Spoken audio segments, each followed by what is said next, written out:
you're in trouble. You're in trouble. Right? Okay, so we want to avoid stabs, but of course we want to avoid both. All right, it's just good to know that. All right. So let's talk about actually escaping now, because obviously that's the number one. Against any of these attacker types, escape is our best option, right? Escape is the best option. So where does this start? Defense number one is recognition, awareness, yes, 100%. Okay, recognition, awareness, that kind of stuff. So what are we paying attention to? Let's say you walk into a room and, what is it? The hot chicks. Okay, that is always going to be number one because bros before knife attacks. I don't know. No, okay, so if you walk into a room, maybe you get a weird feeling, or maybe you even don't. But anytime you're outside your house, what should you be looking for? You know, you're indoors, lots of people. Something might kick off. Yeah, even if you know something's off, you know something's going to kick off, or a weapon is already out, something like that. You want pain, pain, pain for him, followed by quick escape, followed by change the dynamic. Okay, anything else is fine, none of these. Okay, here, bam, crash this, maybe I go here for a minute. This is not realistic. When you stab, I need you to pull the knife back. Stab in, back. Stab in, back. This is more realistic. In fact, when you cut, follow cut with it. So we keep it realistic. And don't target the face. Okay? なんか昨日、井上さんがちょっと。Oh, take over. Can I use this? Absolutely can, and that's typically what I would do. Target one over there. Maybe that's the exit.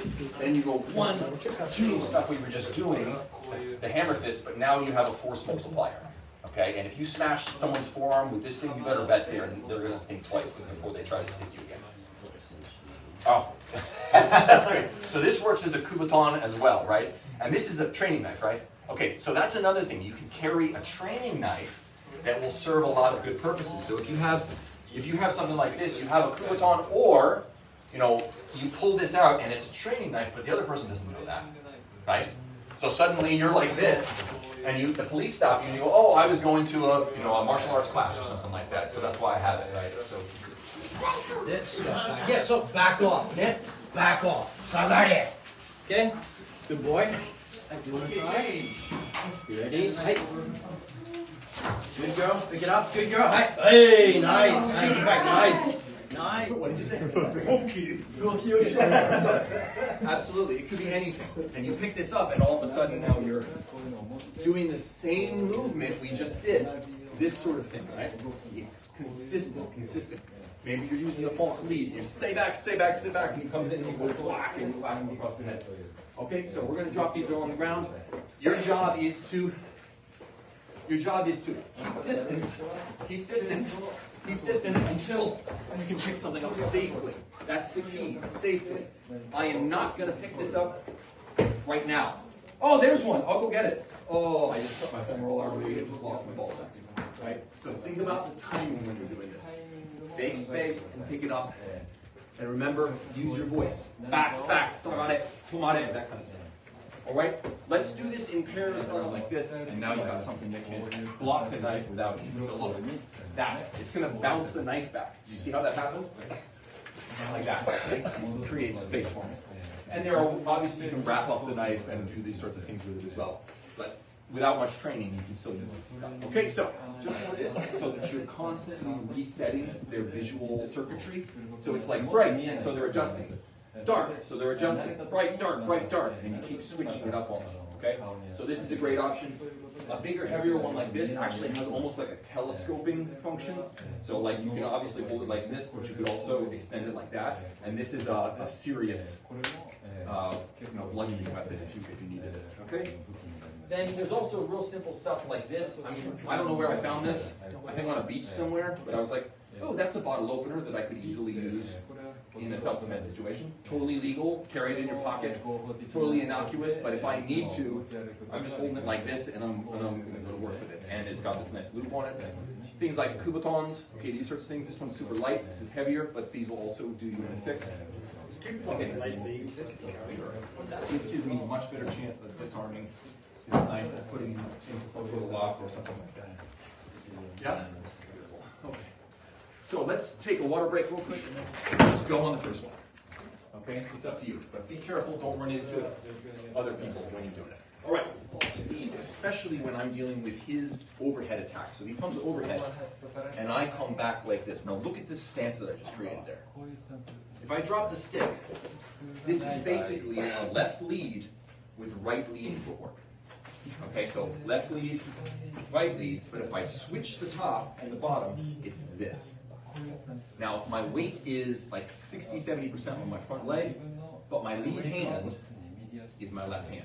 So I can still jab, but what does this give me?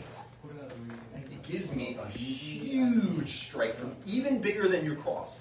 If you go on that I guarantee, go on that power thing over there and try this. Throw a cross, powerful punch. Now, go into a false lead and throw that cross. It's completely different.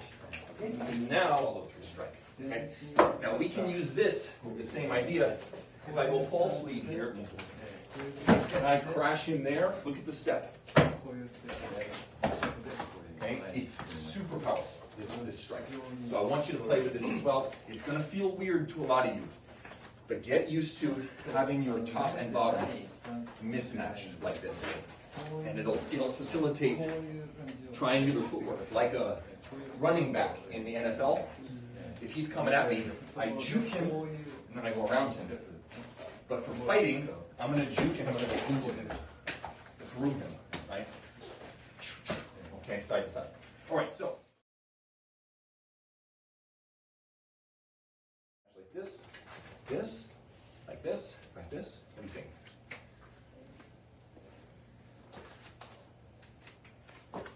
Me personally, I'll be putting my weakest one forward. Okay.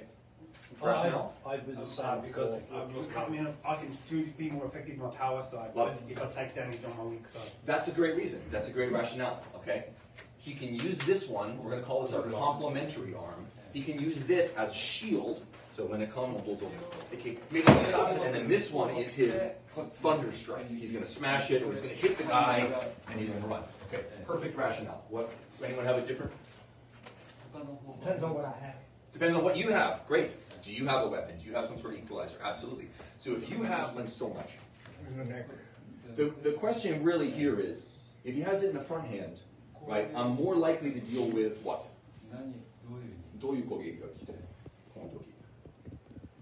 Yeah. Okay, this seems like,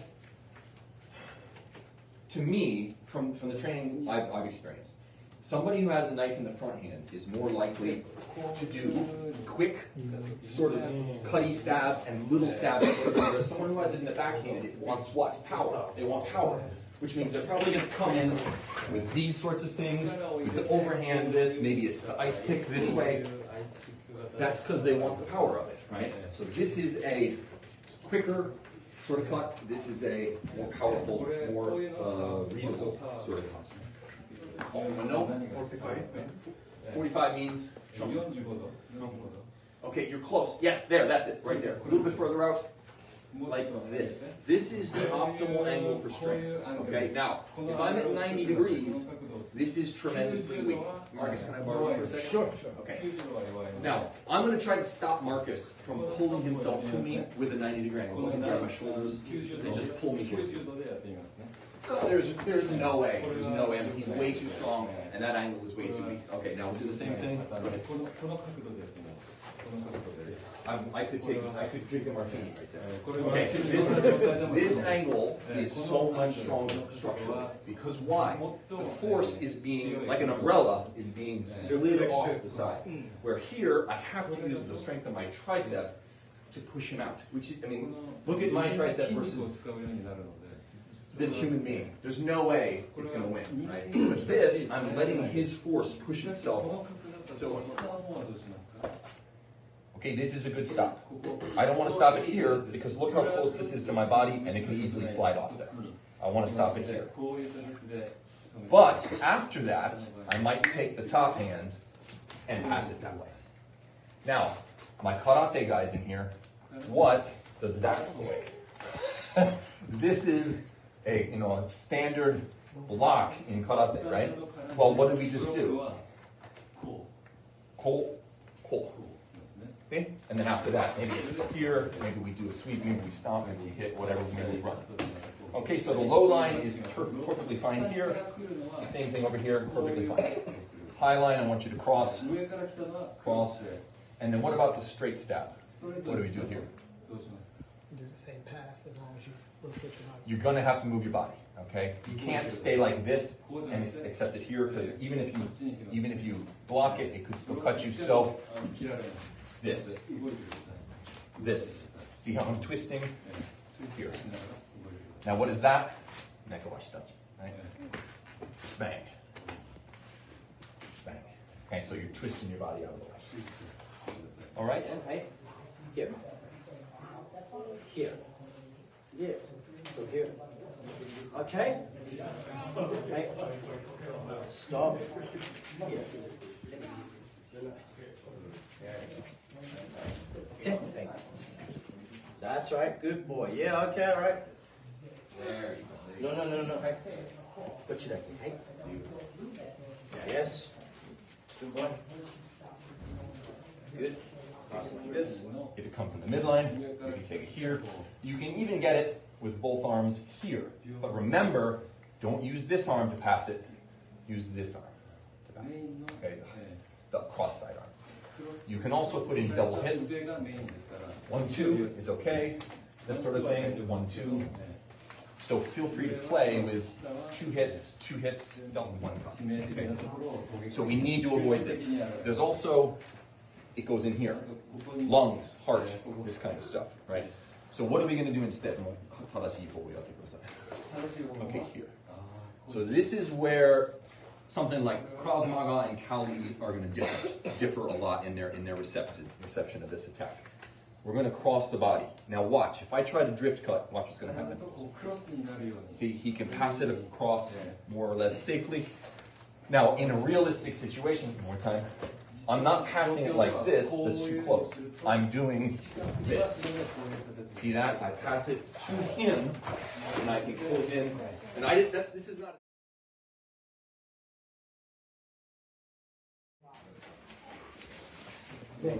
What is it? The belly's open. The belly chop. Okay, this is what we call in Kali a drift cut. Okay, so okay, so he stops it. Okay, he stops it here.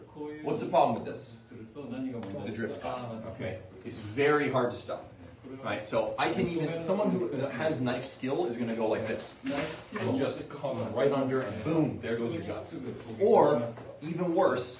You go here, and this was bait, and instead they go up here, break heel, carotid, break heel, stop. And that's nice. If it seems like a good option. Okay, which would be basically just get your leg in there. Step back. It might be the lower leg, it might be the upper leg. Okay. His leg is close by the top. I'm just going to pull and slide this back, and then I'm going from the back of his leg there. Make sure you pick up the neck. Okay. His leg is close by the top. I'm just going to pull and slide this back, and then I'm going from the back of his leg there. Make sure you pick up the neck. To create a situation where Marcus's leg is a little bit forward. So I'm going to pull on it. Now watch this. Okay, that, it looks fancy, it looks like, ooh, that wouldn't work in real life. Trust me, it works. We've practiced it in sparring plenty of times, like here, so I go like this. Alright. Let's pick it up, back. Yeah, so back off, man. Back off.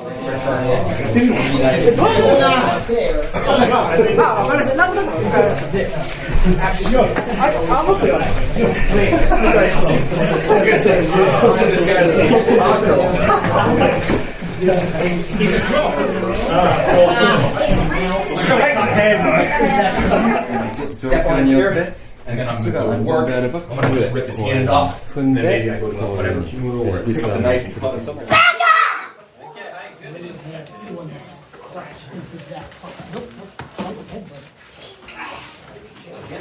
and stab. You need to be super, I'm going all the way to here.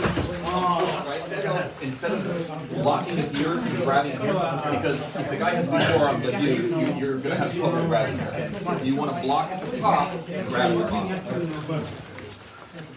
There. And then drive it in. Yeah. Get your butt right in front of this. Beautiful. Yeah. Very nice.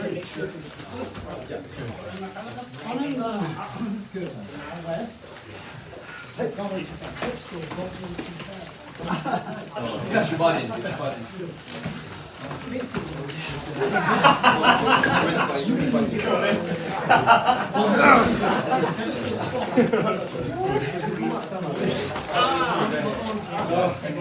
So we need to be here now.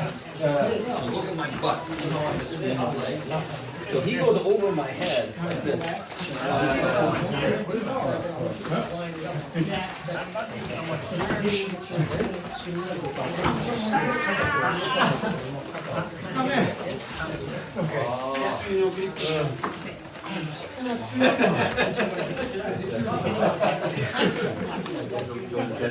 So if there's blood and that kind of stuff like that, as a slippery guy, he might do this sort of thing, where he comes in like this, and again, it's right across.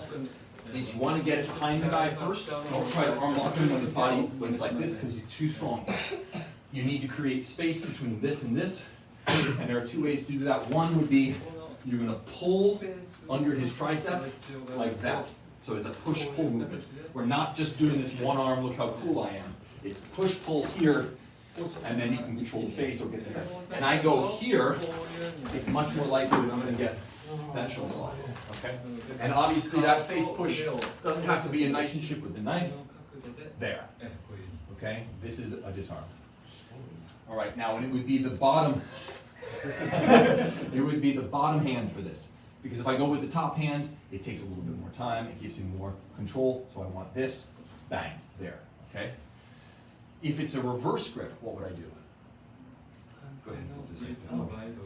Okay, reverse grip. This position still works. You gotta be careful it's coming up into your face, but this position still works. In this position, I'm not gonna go bottom hand, because look, I don't have the leverage to do this, it's not there.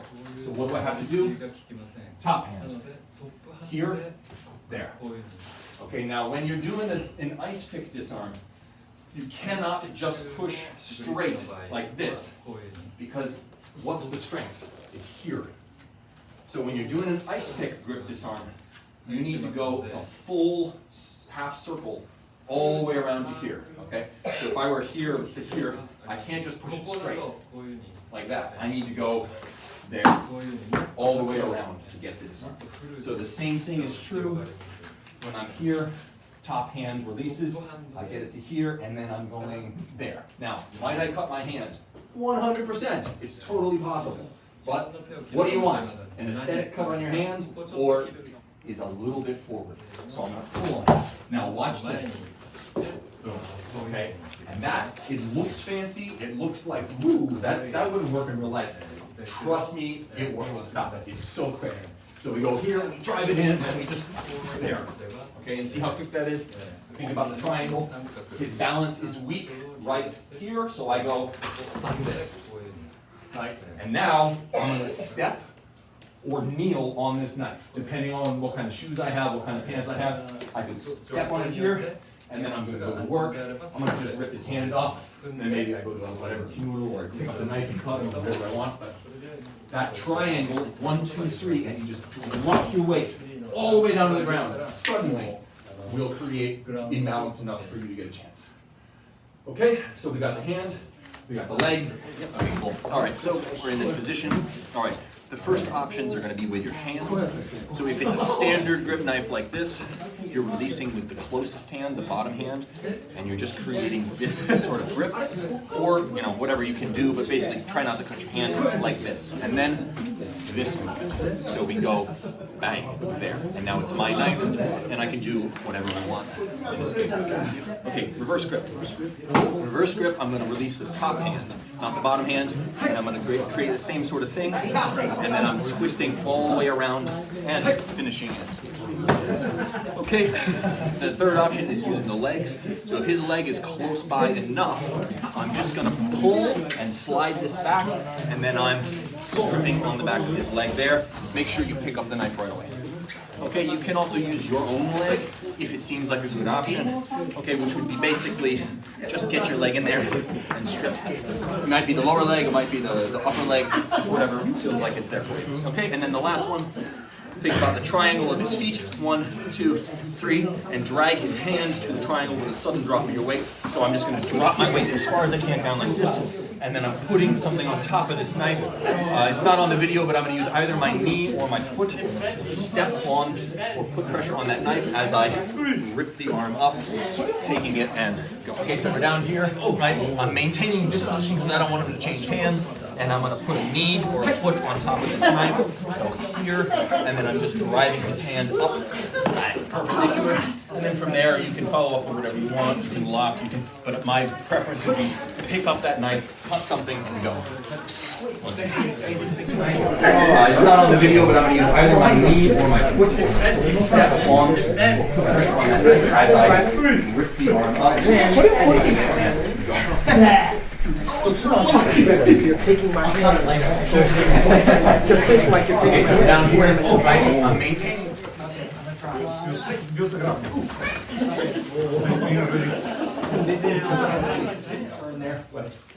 So I'm going to come in here, and now this is not my position, and I just got a little cut on my thigh. This is not the position I want, but it's a position I can use. So from here, I'm just going to drive this toward his hip, and let's switch to this position. Is this perfect?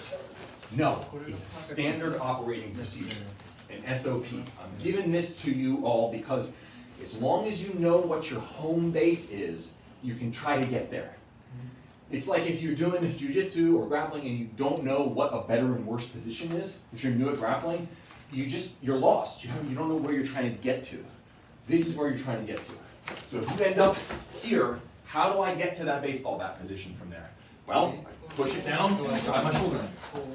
You'll figure it out. It's ergonomic. It's based on human structures. So it's not technique. It's aggression. Aggression beats technique. Okay. So let's say I need to get to the exit, and I have a very large human being with a spike in front of me, trying to stop me from getting to the exit. I can stop this. I don't want the disarm. I want to move him. So I'm going to grab this here, and I'm going to push. Okay, see that? Now this is a super powerful control point. You can be much smaller than the person. I don't weigh as much as Marcus, but all I need to think is put his shoulder in his ear. And I can move him very effectively like that. Okay? I can also pull him down. So we go here, and I go there. Okay, see that? It's just dropping my weight using this control point. Okay, so this is a useful control position, and you can use it to get behind your opponent as well. So you push here. This is why when you arm drag someone, okay, you don't arm drag his wrist. You arm drag here. It turns them much more effectively. It's the same idea. Okay, so I can use this to either arm drag him or pause it here and push this way, and then what am I going to do? Especially if he's wearing a thick coat, I'm going to grab here. Okay, now imagine this is a thick coat, how difficult it is for him to turn to get to me with that knife while I'm hitting him in the back of the head, stomping on his knee, and driving kicks up his groin from behind. This is a field goal right here. Look at this shit. Bam! Okay, right up there, and then bam! Palm heels here, okay, and going in the kidneys, and I can lay him in whatever I want from there. And you can even go double grips on the shirt. The best way to grip a shirt is pick it up and then turn it like this. It's called a pistol grip. So I'm like this, up like this, and now look, I'm basically driving, using the footwork, stomps, just like this, and I go. And I'm just kind of going. What a way to finish a seminar! With a bang. Okay, so. Hey! Well, one stab. Yeah, high change. That's one. That's probably one of the Okay, best, tight. best results so far. Ready? Us, hey! Go, man, go, man, let it go! Hey, okay. Go, man, go, man, let it go! Hey, okay.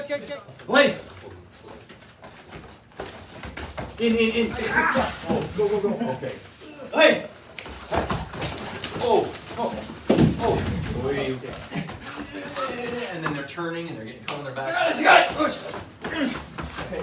So aim in here, and then I went this way and pushed him off. The angles are super important. Using the voice, maintaining this. Remember, you have those kicks. Okay, you can keep him back. Okay, and then you're in here, drive him, and go. Yeah. Hey! Nice. I can't move. Hey. Oh. Nice. Oh, good aggressiveness. Very nice. Oh. Okay, nice hand change. Not bad. Hey, you. Hey. Go. Look at the door. Okay, you gotta go home. Come on, Dex. Get past him. Good. Come on, Dex. Okay, stand. Ready? Hey. Okay, get past him. Got it. Push him off. Nice. Wow. Got it. Stop him. Go fast. Counter. Hey. Listen, hey. Go. Very nice. Stop. Push him off. Push. Hanaste. Negate. Whoa. Oh, no. Oh, that just turned bad.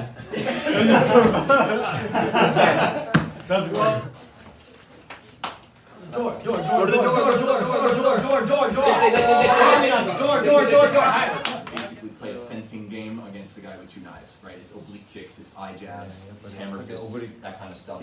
Maintaining distance because you can escape. Because any clinch position you create, you're getting stabbed from one place. You're not going to clinch both arms at the same time.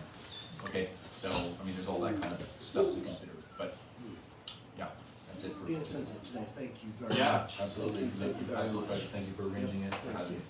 Just like to say thank you to Ian Sensei for coming all this way, giving his time and his effort to instruct us. It was a wonderful seminar. Thank you very much. Thank you.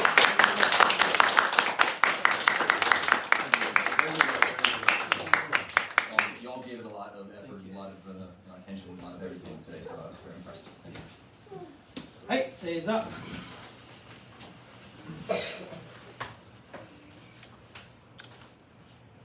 Hey. Hey.